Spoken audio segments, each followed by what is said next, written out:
हमारे चैनल को सब्सक्राइब करें और नई अपडेट्स के लिए घंटी के बटन को जरूर दबाएं। कमा सल्लैता अला इब्राहीम व अला आलि इब्राहीम इन्नका हमीदुम मजीद। अल्लाहुम्मा बारिक अला मुहम्मद व अला आलि मुहम्मद कमा बारकता अला इब्राहीम व अला आलि इब्राहीम इन्नका हमीदुम मजीद। द जुमे मुबारक वर्ज़ दा او د رجب مبارک میاشت ده. زما موضوع په دې جمعه کې د نبی علیہ الصلوۃ والسلام سلورم لور او آخری لور حضرت فاطمة الزهراء رضی اللہ تعالی عنہا ده. عزیزانو ما مخکې عرض کړو چې مشره لوري زینب وا، ورپسې بیا رقیه وا، ورپسې بیا ام کلثوم وا، بیا سلورم نمبر لور د نبی علیہ الصلوۃ والسلام هغه فاطمة الزهراء ده.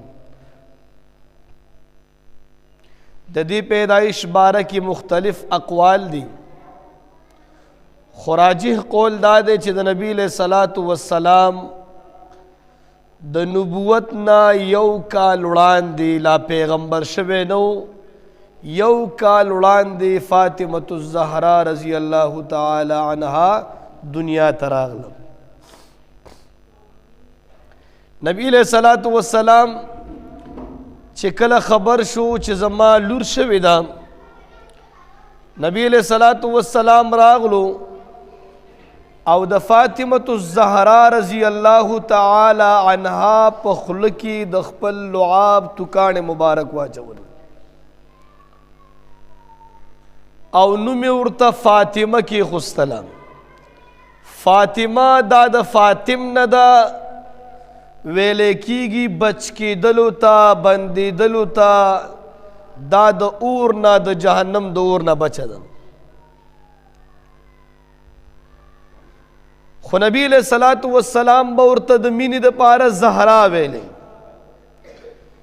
زهرا گل ته ویلے کیگی، د گل یو غوټۍ ته ویلے کیگی، لکه سړی د مینې د پاره د محبت د پاره خپل لور ته وایي د ګل غوټۍ. نو نبی علیہ الصلوۃ والسلام باندې فاطمة الزهراء رضی اللہ تعالی عنہا دومره ګرانه وه چې د نوم په ځای به ورته د ګل غوټۍ ویلې زهرا،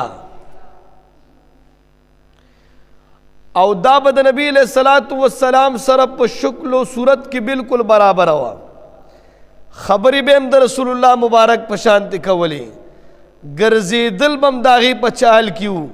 کیناستل بم د نبی علیہ الصلوۃ والسلام پشانتیو، ټول اداگانی د خپل پلار محمد صلی اللہ علیہ وسلم تتمی. وقت تیرے دو نبی علیہ الصلوۃ والسلام د نبوت اعلانو کو پیغمبر شو، بیا وقت تیرے دو تقریباً فاطمہ رضی اللہ تعالی عنہا د شپږو کالو وا. نبی علیہ الصلوۃ والسلام بزان سره ګرځوله د حرم په کوڅو کې، ډیره زیاته پې ګرانه وه. یو وارې نبی علیہ الصلوۃ والسلام فاطمة الزهراء رضی اللہ تعالی عنہا ځان سره بیت الله شریف ته بوتله. نبی علیہ الصلوۃ والسلام یو 2 رکعاته لمونځ کوو، التا ابو جہل او عقبہ دوی ملګری خپلو کې ناستو. دوی د یو بت په نوم باندې یو اوښ ذبحه کړی او حلال کړی و دی ابو جهل. د هغې کلمې او د هغې لرې یو سیټ ته پروت و. نبی علیہ الصلوۃ والسلام چې کله سجدې ته لاړه، دی بدبخته عقبہ هغه لرې راواغستو، د نبی علیہ الصلوۃ والسلام په سټ باندې کېغوستلو. فاطمه رضی الله تعالی عنها د شپږو کلو جنۍ ده. هغې چې کله وکتل دې بدبخته ته خیرې وکړل چې خدای دې هلاک کا. لاړو د خپل پلار د ملا نه د هغې د اوږو نه هغه لرې کو او د خپل په دې وړوکي لاسونو باندې شپږو کالو عمر یې وه په دې باندې د نبي علیه الصلاة والسلام جامې صفا کړلې. دې بدبختو ته چې کله خیرې وکړلې شپږو کالو عمر یې وه دوی ته لعنت یې پرې وکړه. دې ابو جهل ورته زړه کې کېغوسته چې زه به تا سره ګپ لګوم چې کله دې پلار نه تقریبا 1 کال تیر شوی نه و. فاطمه رضی الله تعالی عنها د 7 کالو وه تقریبا په کوڅه کې روانه وه. ابو جهل بدبخته چې کله وکتلو چې دا ځان له وه ابو جهل راغلو او فاطمه رضی الله تعالی عنها نه یو سپیړه پورته کړه. هغه لرې پریوتو په جړا شو لاره کې روانو. ابو سفیان ورته لاره کې راغی. ابو سفیان لا ایمان نه دی راوړلی. لاره کې ورته راغی ای بچیا ولې جاړي ولې خور سره ککړي ولې څه مسله ده؟ ورته وایي کاکا ابو جهل ماله سپیړه راکړه زما ګناه دا ده چې زه د محمد لورې ما زما بله ګناه نشته. په دې یو مسلې باندې د 7 کالو جنۍ ته سپیړه ملاویږي ولې چې پلار محمد دی ولې چې پلار د نبوت دعوه کړی دی پلار پیغمبر دی. دا ابو سفیان ورته وایي په غیږ کې راواخلي وایي راځه ما سره هلته بوځي. ابو جهل ناست سي ورته وایي دا سړی دی. هغه ورته وایي آو کاکا امدا سړی دی وایي لاړ شه یو سپیړه تې وباسه څنګه چې ته وخلی ابو جهل ته سپیړه ورکه. دا جنۍ لاړه ابو جهل ته سپیړه ورکوي او ابو جهل ته وایي ابو سفیان وایي یاد ساته ای بدبخته ټیک ده چې زموږ مذهب مختلف دی دا اسلام دی زموږ کفر دی خدا یاد ساته چې د ماشومې حق څنګه اسلام کې دی همدغه رنګې په کفر کې دی. هر یو مذهب کې د ماشوم حق چې کوم دی دې باندې ثواب ملاویږي. ماشوم باندې چې ظلم کې هر یو مذهب کې کدا اسلام دی او که زمون کفر دی هر یو مسلک کې هر یو مذهب کې د دې عزت دی. یاد ساته ابو جهله که بیا دې ورته څه وویلې نو زما استابه علی الاعلان جنګ کېږي. فاطمه رضی الله تعالی عنها وړه جنۍ ده ځان سره کا نبی علیه الصلاة والسلام ته راغلو. فاطمه رضی الله تعالی عنها نبی علیه السلام ته ټوله کیسه وکړه. نبی علیه السلام لاس اوچت کو چې یا الله ستا لور سره ابو سفیان ښېګڼه وکړه ستا د لور دفاع یې وکړه ستا د لور دپاره ابو جهل ته سپیړه ورکړه زما ماشوم ابو جهل له سپیړه ورکړه. یا الله د دې پوره بدله ابو سفیان ته ورکړي. الله د رسول الله مبارک دعا واورېدله. ابو سفیان په 8 هجرۍ کې اسلام کې داخل شو. 8 هجرۍ کې د نبی علیه السلام په دعا باندې ابو سفیان اسلام وروړ. د 7 کالو جنۍ و فاطمه رضی الله تعالی عنها. ابو سفیان سردارو د کافرانو خو اسلام باندې نبی علیه الصلاة والسلام باندې غیرت وکړو. نن سبا موږ مسلمانان په اسلام باندې غیرت نشو کولی. موږ به حیثیت مسلمان په اسلام باندې غیرت نشو کولی. موږ به حیثیت مسلمان په قرآن باندې غیرت نشو کولی. موږ به حیثیت مسلمان په ناموس صحابه باندې غیرت نشو کولی. موږ په حیثیت مسلمان په ختم نبوت باندې د نبی علیه السلام په ګستاخۍ باندې موږ کې غیرت نشي راتلی. کافر دی او ماشوم له بل چا سپیړه ورکه کافرانو خپل کې خپل کافر بې عزته کړو. هغه غیرت داسې یو شی و چې اسلام یې پرې راوړو. موږ او تاسو کې غیرت ختم شوی زمونږ نه اسلام روان دی. موږ او تاسو خوار او ذلیل یو ولې چې په اسلام باندې غیرت ختم شوی. خپل لور باندې غیرت کوو قتلونه پې کوو. ښځې باندې غیرت کوو قتلونه پې کوو. بچو باندې غیرت کوو ټول خاندان پرېږدو. خو په اسلام باندې زمونږ او تاسو غیرت نشته. ځکه خو موږ او تاسو نه بزدله جوړ شوي دي. ولې بار بار ګستاخیانې کېږي؟ د دې د وجې نه کېږي چې مسلمان بې غیرته دی. چې مسلمان کې غیرت په والله چې یو قسم پاسېږي د دنیا په کم یو ګوټ کې هغه د پاسېږي او د اسلام او د مسلمان او د قرآن او د رسول او د صحابه ګستاخي دا کېدی نشي. بهرحال نبی علیہ الصلوۃ والسلام دا لور فاطمه الزهرا رضی الله تعالی عنها غټېدله. مدینه منورې ته نبی علیہ السلام هجرت وکړ، دام ورسره لاړ. دویمه هجري ده چې نبی علیہ الصلوۃ والسلام ته ابوبکر صاحب راغی، ورته وی اے د الله رسوله زه ستا یار یم، دا لور دې غټه شوې ده 1500 کالو ده، زه دا غواړم که ماته راکې. نبی علیہ الصلوۃ والسلام ورته فرمیل چې ابوبکر د الله د حکم انتظار وکړو چې الله څه حکم د دې باره کې کوي. عمر صاحب ورته راغلو، ورته وی اے د الله رسوله که ستا خوښه ماته راکې، وی د الله د حکم انتظار وکړو.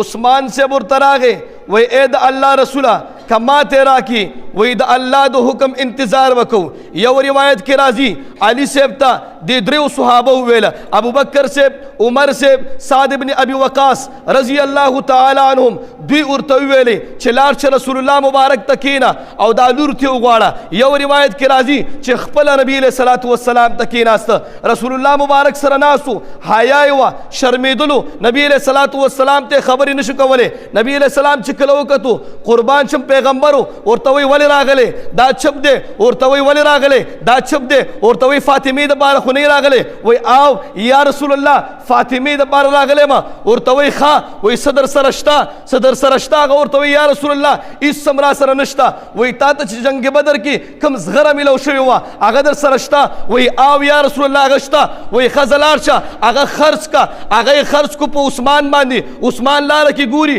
وی څه مسله ده؟ ورته وی داسې مسله ده، ورته وی ښه دا زغره راکه، 480 درهم یې ورته ورکه. بیا ورته وی دا زغره واپس زمانه تحفې په شکل کې واخله، دام ستا شو، 480 درهم هم ستا شو. دې نه مخکې یو خبره درته کومه چې کله علي صاحب د فاطمې نکاح ته ځي، چې کله علي صاحب فاطمې ته ورځي، نبی علیہ الصلوۃ والسلام ته فرمایي چې ما ته فاطمه راکه. جبرائیل امین علیہ الصلوۃ والسلام راځي، وی اے د الله رسوله ابوبکر هم ستا یار دی، اے د الله رسوله عمر هم ستا یار دی، اے د الله رسوله عثمان هم ستا یار دی، خو الله پاک د دې علي او د فاطمه جوړه دا په عرش معلا کې تړلې. اے د الله رسوله الله فرمایي چې فاطمه علي صاحب ته ورکړه، د دې جوړه دا په عرش معلا کې تړلې شوې. بہرحال فاطمه رضی الله تعالی عنها په دویمه هجري کې رمضان میاشت وه، نکاح یې ورته وکړه. عزیزانو نبی علیہ الصلوۃ والسلام هغه یو زغره علي صاحب خرڅه که په 480 درهم باندې دا یې مهر شو. اوس تاسو وګورئ مسلمانانو په جهیز کې نبی علیہ الصلوۃ والسلام څه ورکوي؟ موږ خو نن سبا ودونه ځکه ګران کړي، زمونږه هلکانو کور چې کله واده کوي په دې انتظار کې چې داسې کور ته لاړ شو چې جهیز سامان ورسره زیات وي. دا د هندوانو رسم دی، دا د هندوانو رسم و رواج دی. زمونږ ټولې جینکۍ په کورونو کې بوډۍ شوې، زمونږ ټولې خویندې میندې ودیږي نه. ولې هلک چې کله واده کوي د هلک کورنۍ واده کوي، هغه مالداره خلکو ته ګوري چې اے سی راوړي، فریج راوړي، سره راوړي، دا سامان ورسره وي. که دا جهیز ورسره نه وي په دې لوري زه څه کومه؟ ټولې جینکۍ لاړې بوډۍ شوې. تاسو لږ وګرځئ بهر، خلک وایي جینکۍ ډېر دي، جینکۍ ډېر نه دي، جینکۍ څوک کوي نه. مالداره خلکو ته هر سړی لاس اچوي، غریبانانو ته څوک لاس نه اچي. نبی علیہ السلام جهیز کې یو کټ ورکوي او بل 2 منګي ورته ورکوي په جهیز کې، او 2 میچنې ورته ورکوي، او یو مشک ورته ورکوي، او یو ورته بالغ ورکوي د چمړي بالغ. دا د فاطمه رضی الله تعالی عنها د جهیز سامان دی. او منګ او تاسو چې د الګ د کوروا د جنې د کوروالا نه سرمن نه وستی پریدوی نه، او جنې کوروالا چې د الګ د کوروالا نه سرمن نه وستی نه پریدي، ورته وی تر ما چې سپوري به ما ته هغه خرچم راوړي چې کم زه جنې کوروالا ورته وی چې کم زه خپلو میلمنو ته ورکوم هغه به م ته راوړي. دا د کوم رواج دا اسلام نه دی. ځکه خو زمونږ او ستاسو ودونه ګران شو، هلکان د 15-10 کالو ګرځي، بېدبي د مافي هر ګناه کې ملوث وي. موږ او تاسو واده ورته کولی نه شو، ولې چې ګران دي که نه.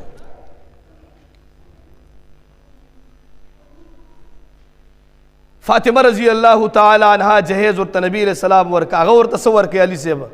علي صاحب ورته یو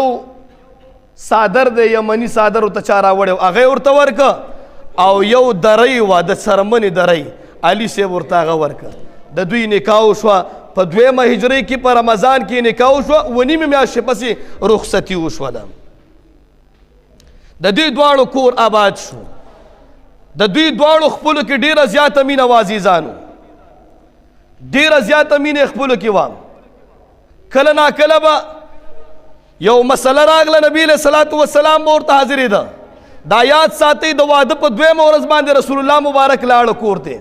فاطمه رضی الله تعالی عنها کور نو فاطمه رضی الله تعالی عنها نکاح وشو مهر ادا شو کور نو فاطمه فرمایل و اے د الله رسول زما پلاره پلان کې صحابي د نعمان حارث ابن نعمان هغه ټول صحابه ته کورونه ورکه هغه ته وایا چې موږ تم کور راکی نبی علیہ الصلوۃ والسلام ورته فرمایل چې اے فاطمه زه شرمیږم هغه صحابي زما یار دی هغه ټولو صحابو له ورکه زه ته نشم غوښتلی صحابي خبر شو وراغلو ورته وایي ای د الله رسوله ستانه زما ټول مال قربان شه ما ستا په وجې ټولو مهاجرینو صحابو ته کورونه ورکل دا خو ستا لور ده وایي دا یو کور زما له طرفه د تکلیف شو دومره په اسلام باندې مین خلک صحابه کور یې ورله ورکه په 2 ورځ نبی علیہ الصلوۃ والسلام ورغې فاطمه رضی الله تعالی عنها شرمېدله مخې ته واړولو ورته وایي ای فاطمې څه شته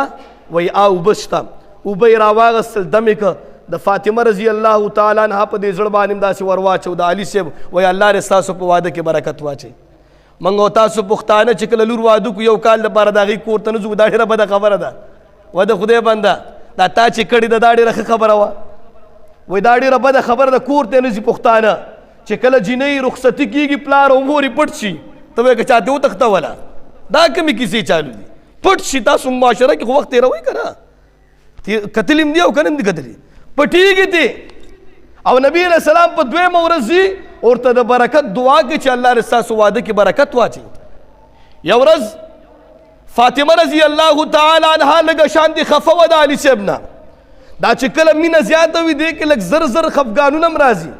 واړه واړه خفګانونه هم راځي خفه وتې نبی علیہ الصلوۃ والسلام خبر شو خپل ټول کارونه پرېغوستل وای زما په کور کې شور دی اول به زه د خپل د کور شور ختمومه راغې د پلار کردار درته ښیمه پلار داسې نه چې راشي انګور ته وایي ستا داسې وکړمه زوی ته وایي ستا داسې وکړمه پلار داسې نه وي چې لور له کنځلې کوي او د لور خاوند له کنځلې کوي نبي علیه صلات وسلام باوجود د دې نه چې ډېر لوی پیغمبر و خو ډېر لوی پلار هم و ډېر لوی زوی هم و نبي علیه صلات وسلام راغې ورته وایي ای فاطمې ولې اے علي صاحب ولی فاطمه رضی الله تعالی عنها ورته چالو شو وای اے پلاره ما سره علي صاحب داسې کوي ما سره داسې کوي ورته وای اے فاطمه ما د خاوند مخې ته د ښځې داسې خبرې نه دي لیدلي اے فاطمه د خاوند ډېر حق دی ګزاره ورسره کوه علي صاحب بهر وتو چې د پلار دی غیرت ته وکتو وای زما د الله په ذات باندې قسم وي دې نه پس به زه فاطمې سره جنګ نه کومه وای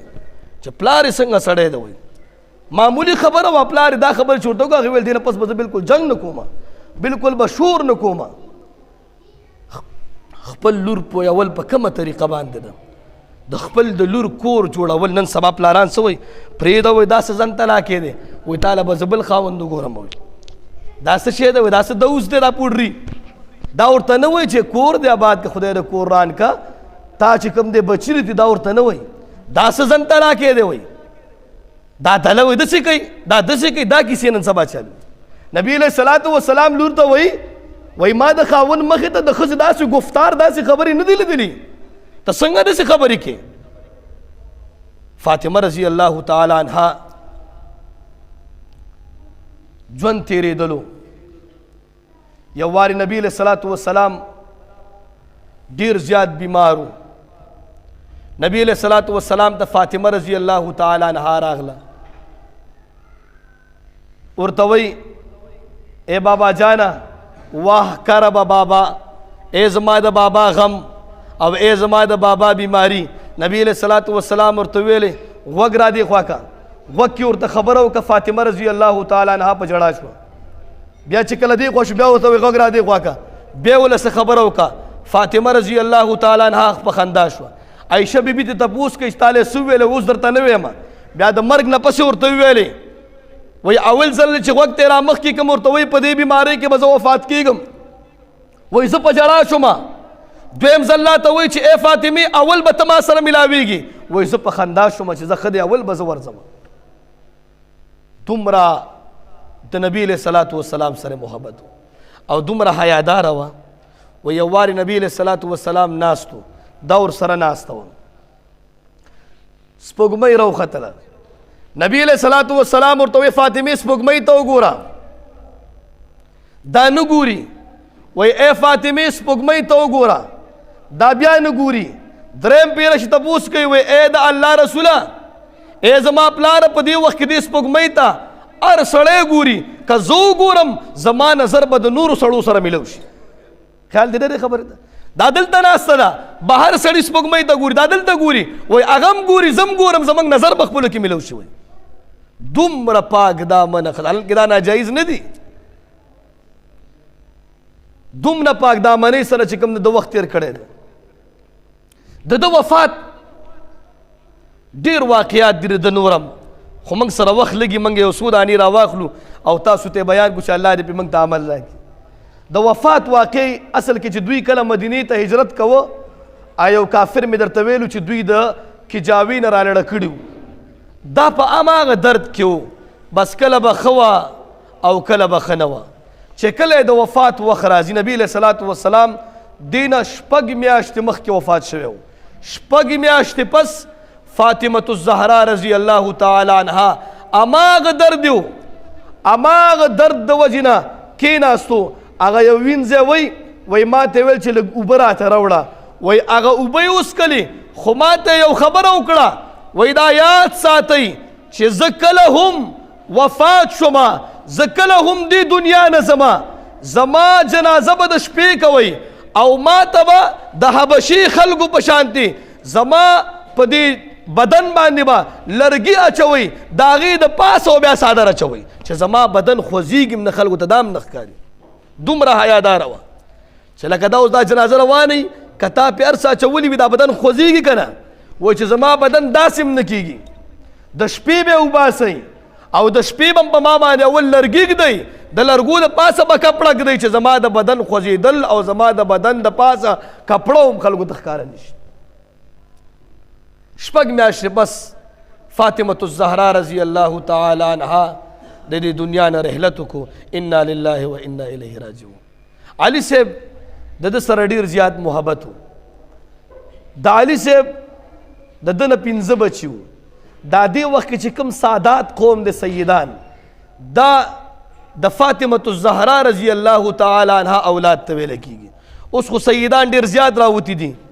هر سړی ځان ته نسب ورکړي دا یاد ساتئ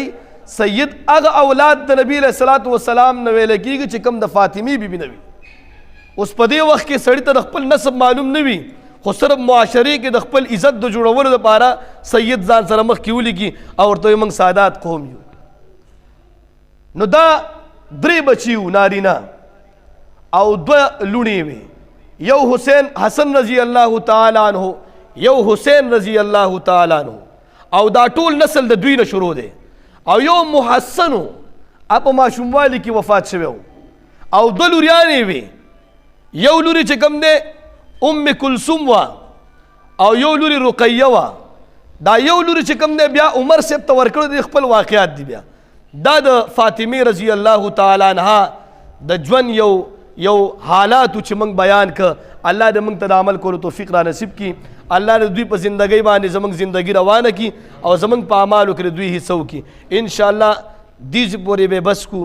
را روان جمعې نه به د زکات باره کې خبرې چالو کو بیا هغې نه پس رمضان دی بیا د حج احکامات دي که را روان کال انشاءالله ژوندو د نبی علیه صلات وسلام نوره زندگی به بیانو دا عجیبه خوند کوي جي د نبی علیه السلام د زندګۍ نه خبرېدل تاسو ګوره راځي څومره شوق سره ناست دي ولې دې کې خپل یو خوند دی موږ نبی علیه السلام سره محبت دی د نبی علیه السلام د کورنۍ هر یو فرد سره زموږ محبت دی نو دا به انشاءالله را روان کال بیا شروع کوو را روان هفتې نه به انشاءالله زکات باره کې خبرې کوو ټول په وخت سره راځي د زکات په مسایلو باندې اکثر خلک نه پوهېږي قسم په الله په 100 کې 15 خلک هم نه پوهېږي